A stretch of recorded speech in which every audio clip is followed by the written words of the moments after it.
las cifras que arroja el último reglamento que ha hecho el Centro Regional de Estudios Económicos de nuestra ciudad, cuyo economista jefe nos está escuchando ahora, el magíster Gonzalo Semilla. ¿Qué tal, Gonzalo? Buen día.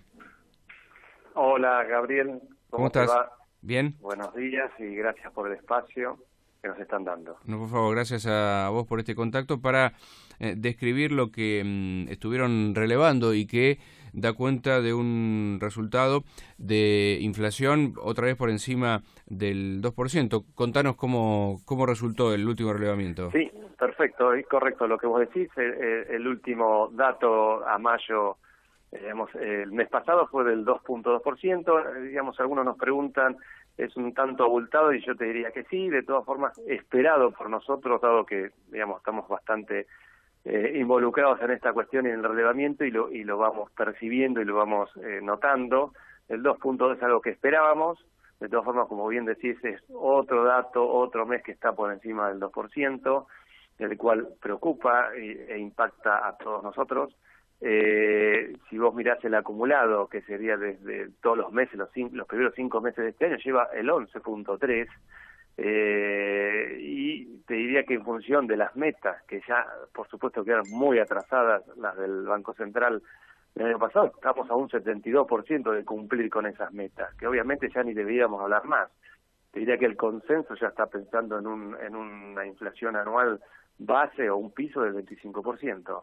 Exactamente, Y ahorita además, se está hablando de un adicional de aumento que el gobierno le propondría hoy a la CGT por encima de lo que acordaron muchos gremios, que es ese 15, así que esos hechos ya van demostrando que ya el propio gobierno trabaja sobre otros números, ¿no? sí, totalmente. Hace un par de meses que creo que hemos hablado con vos, decíamos que si era del 18% la inflación anual, el gobierno firmaba o incluso brindaba a fin de año, y creo que está bastante lejos de eso, cuando yo te diría que en nuestro caso ya tenemos una variación interanual, digamos, mes a mes del año pasado con respecto al último mes relevado, del 24.4. Ya tenemos casi, digamos, superó de mayo del año pasado a mayo de este año todo lo que fue el 2017. No hay otra opción que rever esa meta y acordar paritarias, por supuesto, con los que aún no firmaron y acordaron, diferentes a lo que ya ocurrió.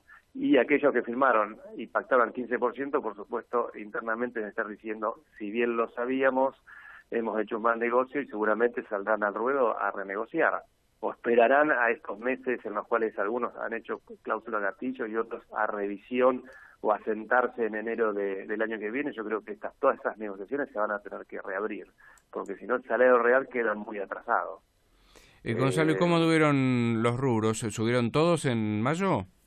Mirá, salvo esparcimiento, que tuvo una baja del 0,2%, eso tiene que ver más que nada por alguna baja en algún precio de algún hotel o excursión turística. El resto subieron todos. El que más impactó fue bienes y servicios, digamos la categoría de bienes y servicios, con un 3.4%.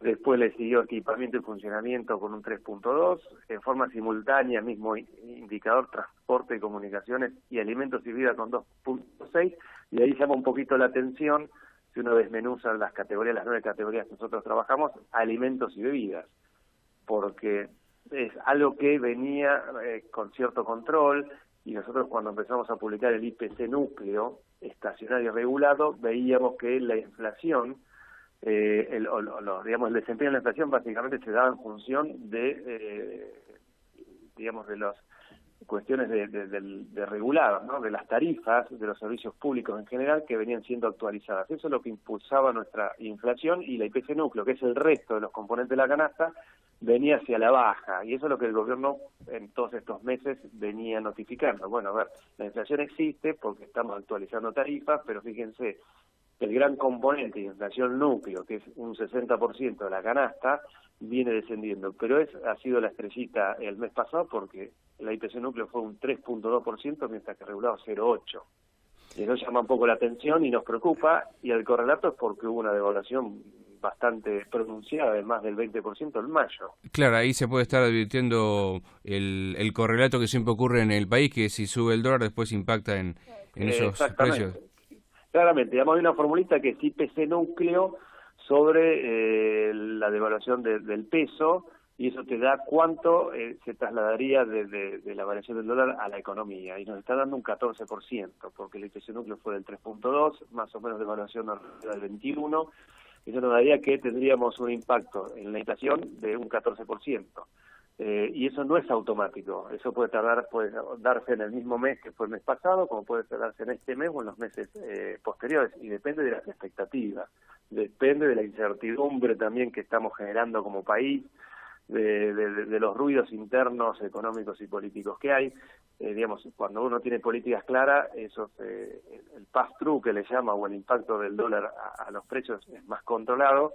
En este caso, nosotros cuando relevamos precios vimos que en las primeras 2 semanas los precios prácticamente se mantenían, pero sí vimos altas volatilidades en las últimas 2 semanas de mayo. Que coincide con los momentos más tensos, digamos, de corrida. Exactamente. ¿No? Es más, hemos visto productos que han aumentado 20%, variedades 20% en la semana 3, y en la semana 4 los han bajado, porque eso van incluso testeando minuto a minuto el supermercadista. Los han bajado, pero en el neto ha habido variaciones hacia la alza.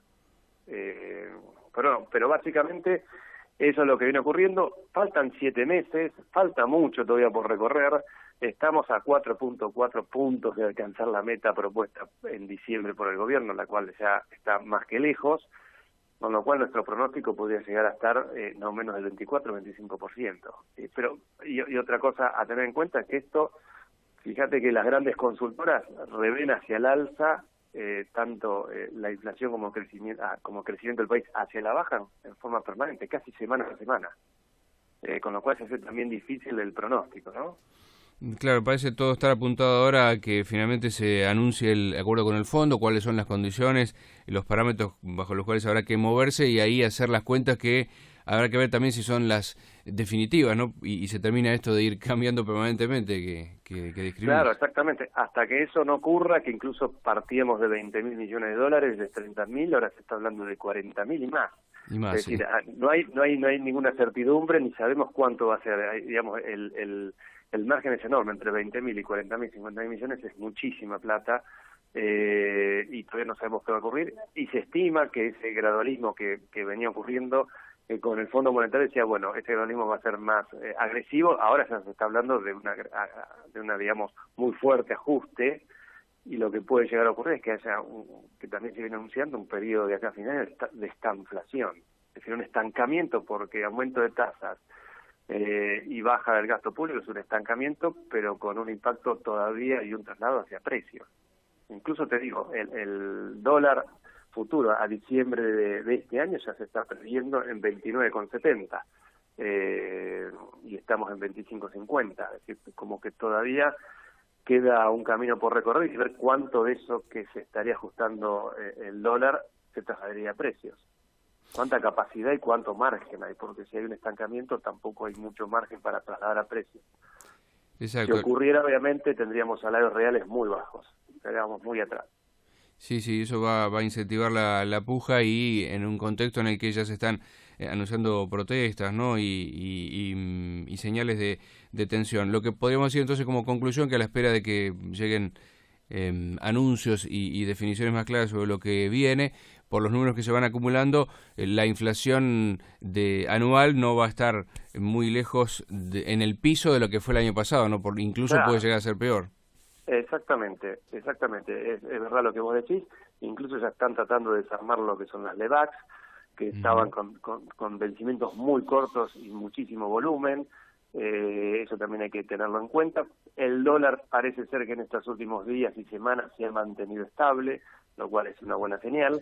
Y se está trabajando con la firma del Fondo Monetario, que, bueno, según se viene anunciando, va a ser positivo. El mercado lo ve con buenos ojos. Obviamente fuera del mercado hay muchos, como yo digo, los mortales, los que andan de a pie, que están muy lejos de un acuerdo con el fondo, y lo que están viendo es el día a día, y que obviamente ven achicarse su salario. Gonzalo, te agradecemos como siempre desde Radio Universidad por tu aporte.